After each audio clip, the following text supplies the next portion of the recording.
He sniffed at the air with his wrinkly nose and made his way on tippity toes to the washing line where he stole some clothes and put them on, then suddenly froze. He sniffed and sniffed once more, then followed the fragrance in through the door of the house of the lady that came home and saw those dirty great footprints across her clean floor. She'd only popped out to buy lemonade to enjoy with her friends and the buns that she'd made, the buns that she placed on the table she'd laid before going to the shop on the shopping parade. She couldn't believe the mess that she found. China and table lay scattered around. No buns were remaining, just crumbs on the ground. Then from up above there came an odd sound. Those dirty great footprints carried on through the kitchen and up the stairs into the loo. She shrieked when she saw it, couldn't imagine who could do such a dirty great steaming huge poo. She crept down the landing and peeped through the lock in the door to her bedroom and got a huge shock. An elephant winding up her alarm clock, yawning and stretching and wearing her frock.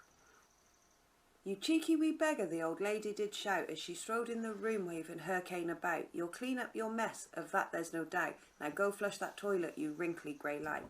Now an elephant's feet were never designed to pick up broken plates or to fix them with glue, and he'd never before had to flush away poo till his recent and daring escape from the zoo.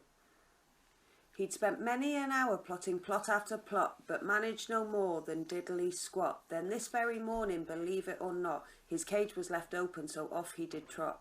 He was spotted escaping like that daft keeper who'd left unlocked his lock, and the keeper pursued. He'd found a disguise and some lovely warm food, and a toilet upon which he'd sat and he'd pooed.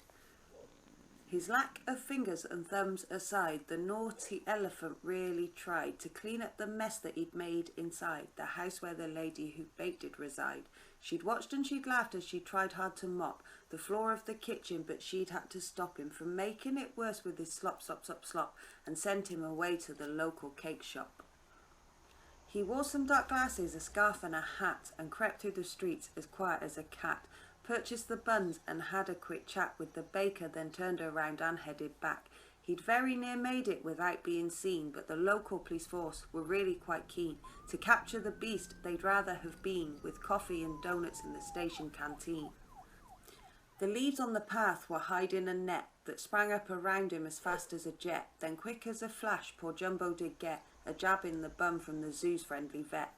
Back behind bars, but he didn't feel sad. The pachyderm sat with his trunk in the bag of buns that he'd woken to find he still had. He smiled as he munched. Life wasn't so bad. He went and he sucked up a trunk full of water and sprayed passers-by, though he shouldn't have walked her. He soaked a fat man and his red-headed daughter, who shrieked and who clutched the stuffed bear that he'd bought her.